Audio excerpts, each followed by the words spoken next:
Convergence entre l'Arabie Saoudite et Israël. Absolument. Et vous voyez l'ironie de la chose. Obama avait commencé son mandat en faisant un discours à l'université Al-Azhar d'Égypte pour dire combien il aimait l'islam. Ouais. Et puis Donald Trump a fait une campagne où il dit l'islam c'est l'ennemi de l'Amérique, il nous déteste. Et voilà, il se fait aimer par justement ceux que Obama avait tenté de séduire. Donc on ne peut pas enlever à Trump une certaine, je dirais, un certain instinct de maquignon géopolitique.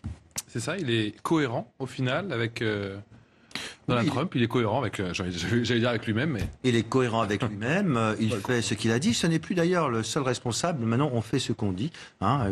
Ce n'est pas le seul. Et donc, il avait décidé il l'avait annoncé. Il a annoncé que l'OTAN, les pays de l'OTAN devaient contribuer plus à la défense nationale. Il avait annoncé la dénonciation de cet accord et il a annoncé le maintien des droits de douane à l'encontre de l'Union européenne. Donc, il continue à faire ce qu'il veut. Et je crois que c'est un coup de poignard, il faut le dire, qui est porté au multilatéralisme aujourd'hui. Et donc c'est grave parce qu'on met en cause les Nations Unies, on met en cause des accords internationaux pour le seul intérêt finalement des États-Unis d'Amérique. Le problème nucléaire avec l'Iran a toujours été loin de la main tendue. Il a toujours été dans un cadre de bras tordus, si je puis dire, et de bras de fer. Que ce soit même à l'époque du Shah, quand le Shah, donc dans le régime précédent, est rentré à Eurodif. Ce n'a pas été une situation facile d'accepter que les Iraniens, il y avait un chèque d'1 milliard de francs de l'époque, obtiennent de l'uranium enrichi de la part de l'Europe. Quand il a fallu rembourser cet argent-là, parce qu'on ne voulait pas livrer d'uranium enrichi après la chute du Shah, il y a aussi de très grosses difficultés avec l'Iran. Des attentats, des assassinats en Europe, en France. Donc, et à nouveau, avant que les Iraniens acceptent en juin 2013, de commencer les négociations qui ont abouti en 2015, il y a eu intoxication de leurs centrales nucléaires de Natanz par des virus. Il y a eu ensuite, qui ont été découverts, on est passé à l'élimination de savants atomistes iraniens.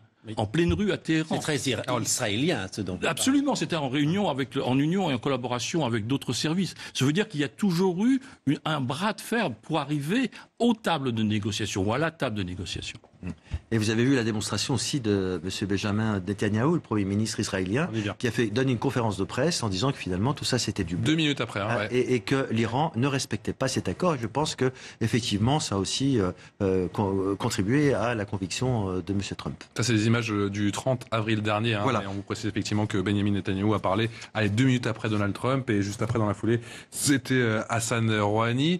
S'il y a bien un État qui est peut-être soulagé aujourd'hui, Harold Iman, c'est très certainement Israël. Le gouvernement israélien est soulagé. Il est moins sûr que les commandants militaires supérieurs le soient autant. Parce qu'ils avaient une certaine confiance dans le processus. Ils ont une autre appréciation. Mais derrière tout ça... Ils pensaient que le processus était efficace ?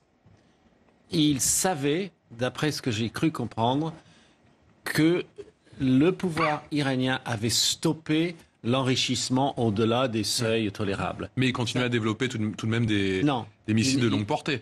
Les missiles. Oui, les missiles, d'accord. Mais c'est ce que disent les détracteurs. Ouais. Le missile est un double problème puisque... Il va servir de vecteur après, bien sûr, pour une ogive nucléaire. Alors vous avez le missile où il y a la bombe à l'intérieur. Ça c'est évidemment inacceptable.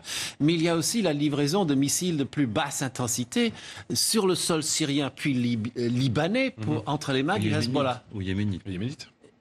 Et aussi aux Yéménites. Mais pour Israël, le Yémen ne compte pas. Mais ce qui se passe avec le Hezbollah, ça c'est le nœud pour les Israéliens. Oui, mais contrairement à ce qui se passe pour la Syrie, il y a eu des inspections de l'Agence internationale de l'énergie atomique qui a démontré, semble-t-il, que l'Iran respectait cet accord. Donc c'est incompréhensible, si ce n'est qu'effectivement que c'était une promesse de campagne de la part de Donald Trump. Et c'est dommage que pour une fois qu'un organisme international peut aller vérifier sur place la réalité et la concrétisation de cet accord, que les États-Unis les dénoncent de façon unilatérale. C'est aussi votre sentiment, Gérald Vespers ? J'ai pas l'impression. J'ai pas l'impression. Partiellement. Parce que on l'a laissé aux inspecteurs de l'Agence internationale de l'énergie atomique la possibilité d'inspecter un certain nombre d'installations.